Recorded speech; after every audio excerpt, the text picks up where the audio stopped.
did you see from Daniel in week 2 compared to week 1?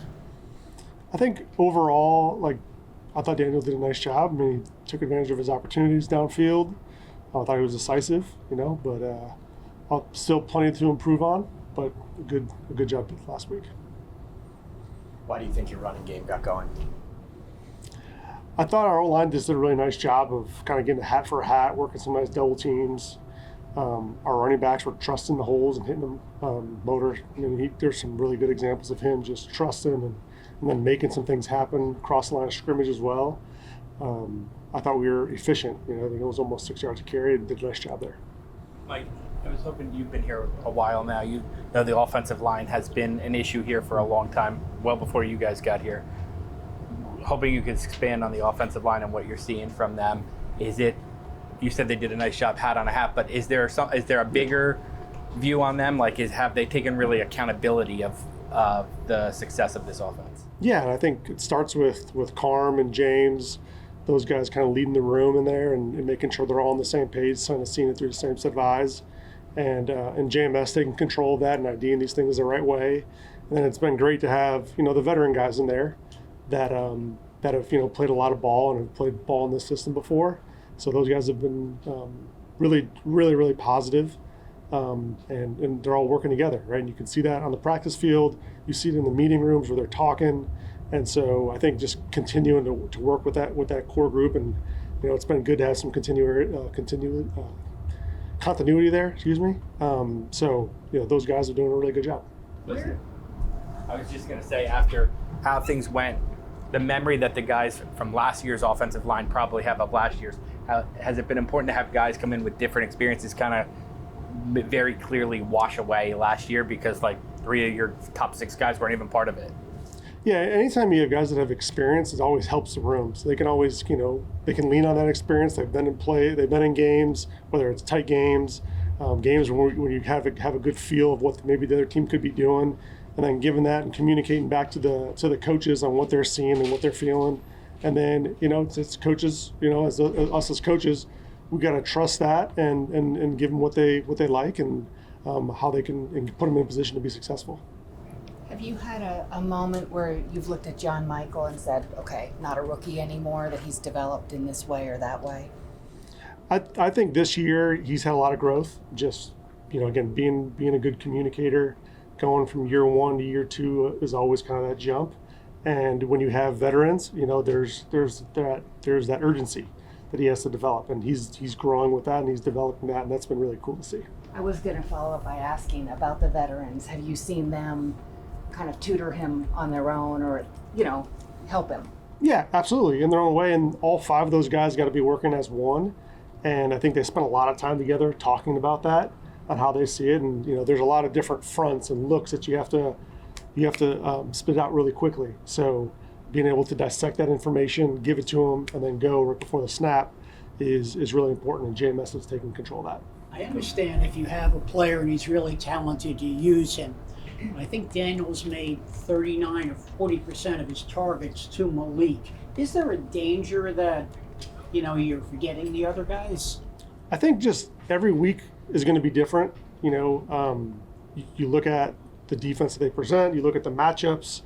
Again, you try to put your best players in the positions to be successful. So within the game, that could change. And, certainly going thinking one thing, they want to play a bunch of man or a bunch of zone.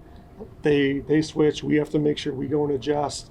And then it's about putting those guys in position. So whether that's the same or not this week or in the future, don't know, to see how the game kind of declares itself. But I think you always want to put your best player, your best scheme, or your best players in those spots so that they can be successful. So the one thing, you were obviously way more effective offensively on Sunday. The one thing you still haven't been able to do this year is really get those deep balls or those downfield shots. What do you kind of attribute that to? I think per the game plan. What is the defense giving us? Are they playing a bunch of shell? Are they playing a bunch of post high? What are the schemes that we can do and put those players there? It's really a feel of how the game's going. What that's mixing in run game or run action. So you have to take all of that kind of into account. I think though, as we continue to kind of let the game just come to us, and as we're playing it and as we're calling it, then we'll have opportunities for that. Mike, how does Jaylen Hyatt, how can he become more consistent in his all-around game to get on the field more, from your vantage point? Jalen's doing a great job in practice. He's a pro. He's staying late, meeting with Coach Groh, getting stuff detailed, and he knows a bunch of spots on our offense. And it's just about getting him in the mix. And so every week's different, right? So whether he's going to be playing a lot or little, depends on the game plan, depends on the spots that we want him, what personnel groups we want to be in, whether it's big people or small people, 3 tight ends, 4 receivers, all of those things, he's in the mix on. So it just depends on if we ends up getting to that in the game, and depending on what the defense does. Mike, how far, when you guys are putting together the game plan, how far do you dig in terms of, okay, they're going to do this, so we have to have this answer ready to go? And I say that because yesterday Daniel made the point of saying, you can see during the game how Washington adjusted their coverage to Malik. And the idea of, now that should, in theory, free other things up. Now that you're seeing it happen now in 2 weeks, how they're going to play Malik, do you build that into your game plan in terms of, okay, we're going to have X, Y, and Z after this because we know they're probably going to handle it this way? Yeah, I'll answer kind of 2 parts. Like the first part, you never really know exactly what they're going to do before the game. You get into the game, you see how they're playing it, you adjust, you have plays that you have for certain players. If they take that away, you have to transition to other stuff. But yeah, you account for that in the game plan. Here's a little package of things for this player, here's a little package of things for this player, and then make sure they marry up with the run game, the run actions. And so it's just, it's kind of a puzzle you're putting together before the game starts, and if they're kind of a chess match, if they do this, you do this type thing. But that's are all things that we talk about. Does a player like Myles Garrett require you on offense to change your entire plan, to account for that one player, or is that overthinking?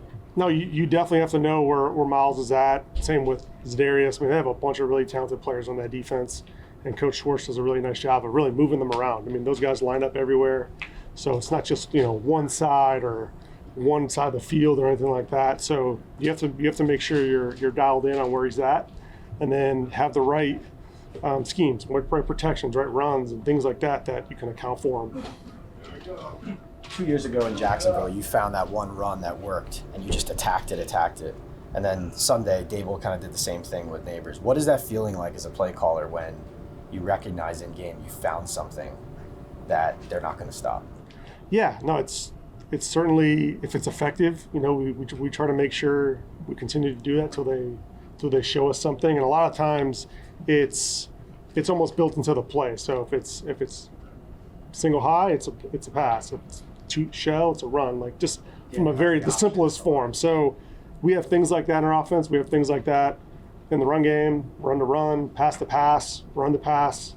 So we just try to put ourselves in the best position and the best play call, and then giving those guys the reps as far as players.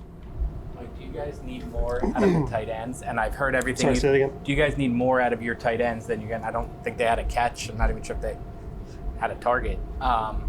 My point being, I heard everything you said the last 8 minutes about scheme to scheme and whatnot, but then do you guys schematically have to do stuff to get them more involved?